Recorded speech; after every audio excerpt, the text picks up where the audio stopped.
I'm finding the left-right paradigm a little old-fashioned these days. Sure, it's a quick and easy way to define various beliefs and views, but in reality, I'm seeing more and more people becoming undefinable in that typical way, especially when it concerns nationalism, which can come in many forms. The cartoonish depiction perpetrated by the mainstream media is one of jackboots and genocide, an evil movement helmed by a charismatic leader in a military uniform. But that's not the truth for millions across the globe, millions of hard-working, normal people who are often slandered and demeaned or just ignored completely. These people aren't really left-wing or right-wing. They'll differ in their stances regarding economics or healthcare or international trade, but they are all united by their love of country, their kinship with the people around them, and their instinctive urge to protect those things at all costs. However, these people face many obstacles, not only from their natural enemies that make up the globalist left, but also from figureheads and thought leaders on the right, who have either deliberately or accidentally poisoned the well, and made something that should be very simple unnecessarily complicated.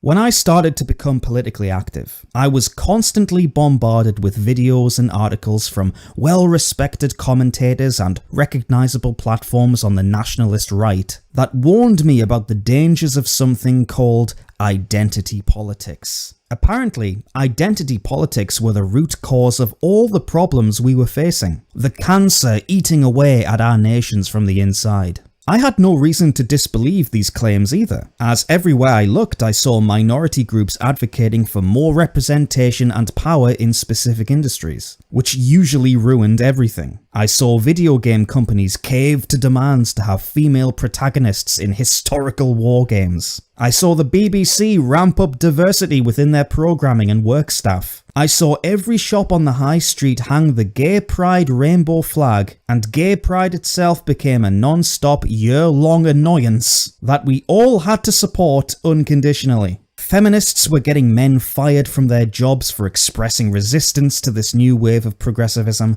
That was identity politics. Everyone was being called a racist because of identity politics. Everything was going wrong, and it was all the fault of identity politics. The solution, I was told, was to reject this destructive form of group collectivism and adopt an individualist mentality. Jordan Peterson, Dave Rubin, and others didn't shy away from promoting this line of thinking, and they all grew large and successful livelihoods off the back of it. But what are identity politics really? The term has been indented into my brain as an automatically negative thing. But if we strip it down to the fundamentals, aren't all politics based around identity? Isn't the whole point of getting involved in the political process to try and make things better for you and your immediate community? Just because the identity politics of today revolve around minority groups in multiracial Western societies doesn't mean group politics didn't exist before we were unwillingly plunged into this multicultural nightmare. Let's look at the women's suffrage movement as an example. Would women have won the right to vote if they hadn't engaged in identity politics? The individualists all praise the West for its liberal values and treatment of women. But it can be argued that this wouldn't be the case if it weren't for aggressive group collectivism. The suffragettes knew what they wanted, and they knew how to get it. Identity politics are powerful, they work. Some may counter this by claiming countries like Britain in modern times are run on a party political system, where voters support politicians based around values rather than an innate sense of personal identity. But how do you separate the two? The Labour Party, for example, was born into existence by a desire and will from the working class Brits who felt completely underrepresented. Being someone from a working class background and family, I can tell you that being working class is absolutely a group identity. It's passed down from generation to generation, and people proudly wear their devotion to the working class and the Labour Party on their sleeve, despite it being against their interests these days. These things are hard to shake, you see. If your granddad was Labour, if your father was Labour, then you are Labour. That's just the way it is. It's who you are. The collective struggle of the working class binds people together, and the thought of dropping into such a community and preaching the merits of individualism comes off as futile at best.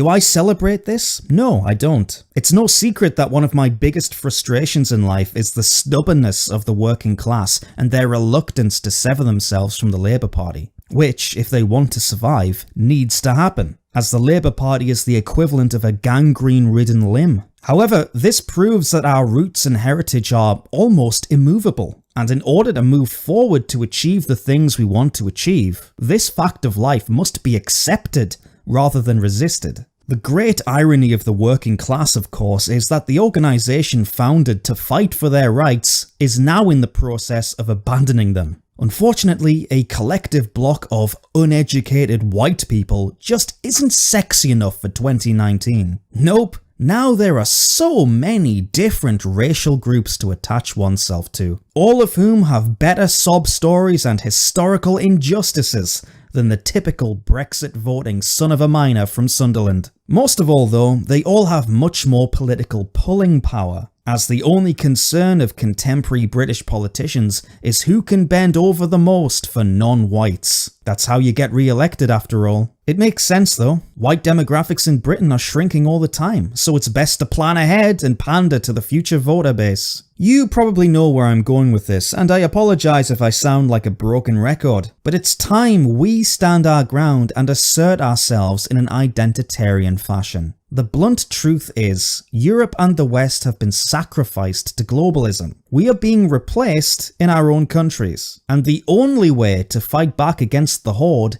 is to join together, collectivise, and fight for our identity, our very right to exist. You may find it an uncomfortable notion to mobilise upon a racial or ethnic foundation, and I understand your hesitation. It does sound ugly on the surface. When I was 20 years old, I'd never have imagined that I'd one day be flying the flag of ethnocentrism, advocating for my own racial group in my own nation. Back then, I'd have thought anyone who did such a thing was a racist. Now, I recognise it's purely an act of self-preservation. It's not born out of hate, but love. Love for one's own neighbour. Love for the country that gave us everything we have. Even love for every other nation across the world that I want to remain intact and unique as well. This is our country. More than that, it's our home, and we only have one. The battle comes in convincing the public to jump on board. But that can be achieved quicker than we think, especially because we have the benefit of fighting a recognisable problem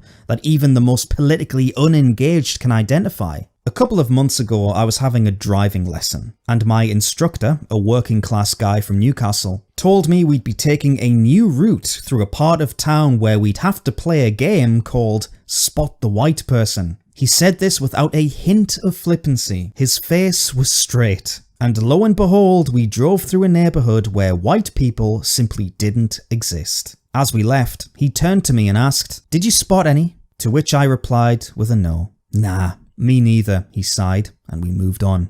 Not long before that lesson, a family member of mine was forced to move to London for work. When their mother found out, the first thing she did was research the demographics of that particular part of the city where they'd be living. Her fears were confirmed. Whites were a minority. Of course, these are personal anecdotes, but I'd imagine this pattern is replicated across the country with those that are politically engaged and those who are not. When John Cleese recently said that London is no longer an English city, no matter how much he backtracked on Twitter afterwards, people got the message. People understood he was commenting on racial demographic changes, and they agreed with him in their droves. If the problem is so easily seen, if so many people are worried about it, that means there is only one way to tackle it. Unity, togetherness, identity politics. If we won't stand side by side and defend our own people, well, nobody else will do it for us. But this flies in the face of the classical liberals and the individualists. Jordan Peterson has vocally come out against this sort of action because, in his words, we'd be playing the left's game, and that wouldn't be a real victory.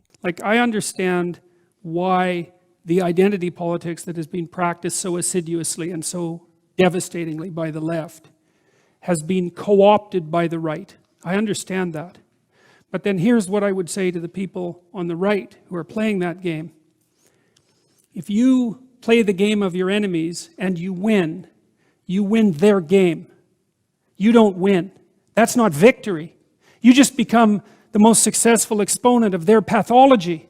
Now, I don't know about you, but I don't care how we win, only that we do. Refusing to play the identity politics game is akin to a football team forfeiting a match. They don't get plaudits for doing so, they get punished, and their opponents are awarded an automatic win. Yes, this game I'm asking us to play is a dirty one. But refusing to get stuck in because you think it's below you isn't noble, it's submission. In 50 years' time, when white Brits are a minority in their own country, will you sit back and say, at least I didn't play identity politics. At least I didn't stoop down to their level. Just because the so-called left use a certain tactic doesn't mean we can't use it too. Too many are determined to simply attack the left that they can't be open to using their own strategy against them. It doesn't make you a social justice warrior if you use identity politics, so let's get that out of our heads, shall we? The truth of the matter though is the only reason why people are cautious about this line of action is because it involves white people. We are the only group in the world that feels uncomfortable being who we are.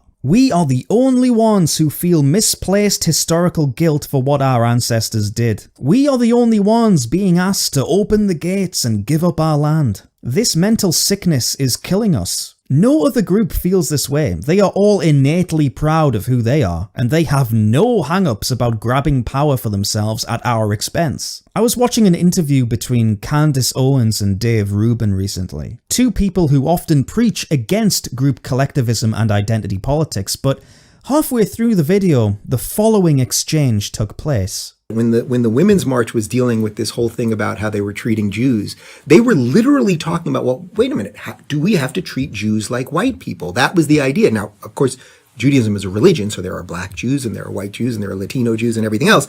But the idea, it shows the flaw of collectivism, that they were like, wait a minute, here's a group of people that have been holocausted and pogromed and hunted and hounded for thousands of years. It's the most ridiculously depressing history of all time, and yet alternately completely inspiring because they've survived and done so many good things. Black community could learn. If you're watching Black community, I always say, who do we need to learn from? The Jewish community. The bounce back from the Holocaust to where Jewish people are in America today is astonishing and should be well respected by every group that's ever lived through anything. There is no Jewish Lives Matter chapter. They're not burning down their own neighborhoods. They're starting businesses. They're raising up their own, and the network and the community, the sense of community that the Jewish people have is something that should be admired. Yeah, well, that's what keeps people going. I couldn't help but laugh at what I was hearing. Dave Rubin claimed that this showed the flaw of collectivism before going on to sing the praises of the Jewish community, who banded together to significantly improve their standing in the West. Candace Owens then chimed in and said that the black community should do the same, that the Jewish example is inspiring. How they raise up their own. They're raising up their own and have a strong network and sense of community. Yes, these two warriors against collectivism and identity politics just perfectly explained how powerful those things are and how they can bring immense influence and status to certain groups. Oh, collectivism is awful, except when the Jews do it. Interesting, Dave. Maybe if Dave Rubin was here to respond to my criticism, he'd say something like, well, Dan, the Jews have been historically persecuted, so they had to band together to survive. Well, whites will be a minority demographic in various Western nations over the course of the next century. So when is it appropriate for us to band together to save ourselves? Or will it never be appropriate? Do we just have to sit back and take it because we're told over and over again by Rubin, Peterson and Owens that racial identity doesn't matter, only ideas do? If Britain was majority non-white British, nothing bad would happen, so long as the new majority drank tea and watched Match of the Day on a Saturday night. How can anyone believe that now? The clock is ticking, but it seems to me the only thing holding us back from fighting for our people is our own reluctance to accept the truth. Are we a group? Yes. Are we in danger? Yes. Will we defeat this danger with individualism and classic liberalism? No. Do we have a chance of winning via collectivism? Yes. It's time to stop thinking that engaging in identity politics makes you comparable to Anita Sarkeesian. It doesn't. Believe me. The ugly truth is, it's the only way for us to survive. and that's good enough reason for me. No more late bloomers.